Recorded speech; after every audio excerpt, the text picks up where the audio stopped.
I don't think I'm ever going to get tired of women rescuing each other. It's great. In all ways, let's have the women rescue the women. Welcome back to Dead Good Book Reviews. I'm Judith and you're watching another episode of Overbooked, the series where I talk about every single book on my shelf because, well, it's the past when I'm filming this and I like to hope that the universe hasn't completely collapsed yet. Today we are talking about a book that looks fairly visually different from a lot of the other books on my shelf. My mum used to say, if you find a dark coloured book with swirly writing on the cover, Judith will probably enjoy it. And you know what? She's not wrong. I know you've already read the title by now, but for the sake of those listening via audio, we're talking about The Seafarer's Kiss by Julia Ember. So some quick disclaimers before we start as I attempt to prop this book up behind me. I did receive a digital review copy. Better. This book is mine. It was purchased for me by my wife at Christmas 2017, I think. I did, however, receive a digital review copy of the sequel, The Navigator's Touch, I think, from the publisher for free via NetGalley.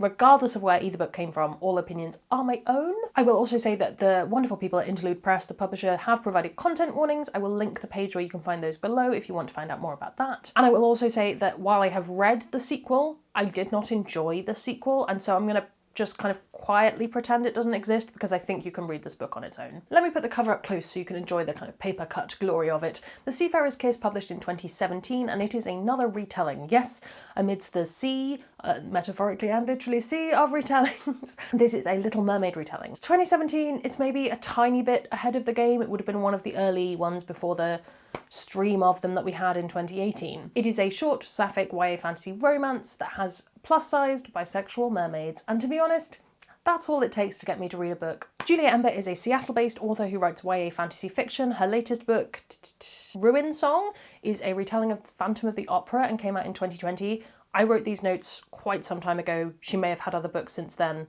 I'm not sure.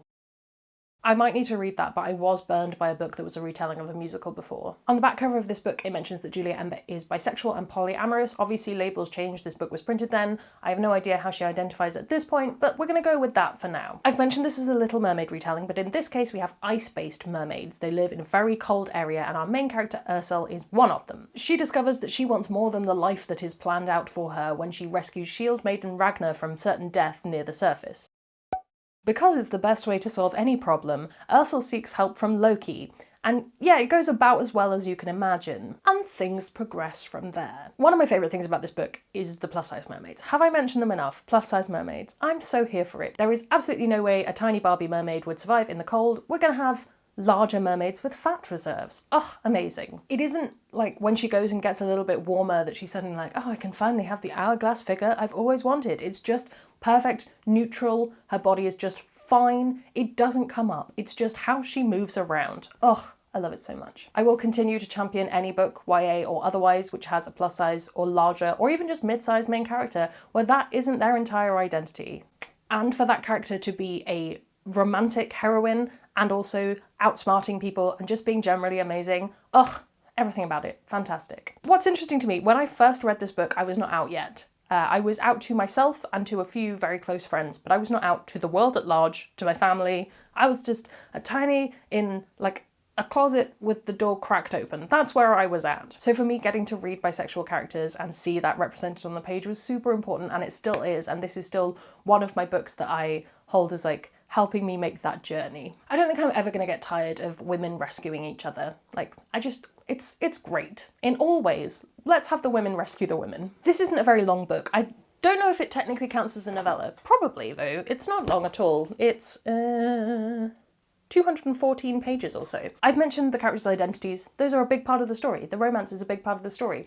But there is also a story behind this. While there are familiar aspects to the story because we know the Little Mermaid, Julia Ember twists enough of the story that it still feels really fresh. There are some not great Little Mermaid retellings out there, and this is pretty good. It's more that sensation of, oh, that feels really clever when you realise something links back to the original, rather than feeling like you're going through the book and you're like, and next this will happen. Oh, yeah, it did. I think the setting is wonderful. I think the threat level and the way that that plays out within the book is fantastic. My kind of qualm with this book, I guess, is there is a moment within the story, this isn't a spoiler, where our two romantic leads hit each other. It is within a moment of really intense drama, but every time I've read this book, it struck me as odd. I think it's because this book is shorter, there isn't the page count to have the kind of communication you need from that. You need them to talk it out, so that doesn't happen on page.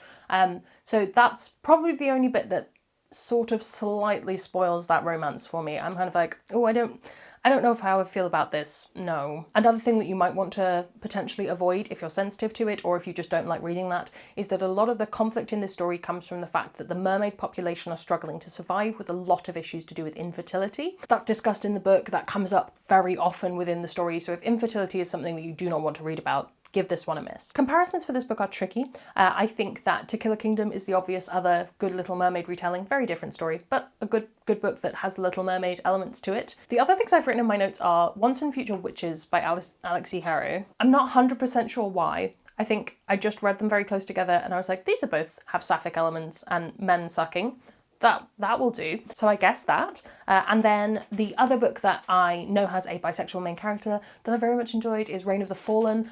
This is a bisexual necromancer, which, yes, it was just another one of those formative books on my own personal coming out journey. So I thought I would mention that one as well. Should you read this? I had a good time reading this. As I say, it was a few years ago. My reading tastes have changed slightly. I wouldn't say I'm as rabid a fan of it as I was in 2017, 2018. But I do keep it on my shelf as it's a good book that I can lend out to friends, especially if they're just getting back into reading, because I think it's got a lot of the kind of the key points of you can read books that feature characters who look like you in them, and you can have a good time with it, and it's not too heavy, and it's just a nice get back into reading after you've fallen out of it for a while kind of book. It's not something I'm desperate to reread every month, but I do pick it up from time to time when I just need a good Ursula fix. As I mentioned at the start, it's a shame the sequel just didn't hold up for me. It's a Peter Pan, Captain Hook kind of lean to it. I just didn't enjoy it very much, but I do think this book works as a standalone, so I wouldn't worry about it. Potentially that's something to bear in mind. The sequel exists, but it's not fantastic, in my opinion. Full disclosure, I wrote the notes for this review many, many months ago, as in like September of last year, and it's now June of 2021. I feel very distant from this book at the moment in a way that my notes aren't. It's a little bit of dissonance there for me. But hey, that's the nature of this series.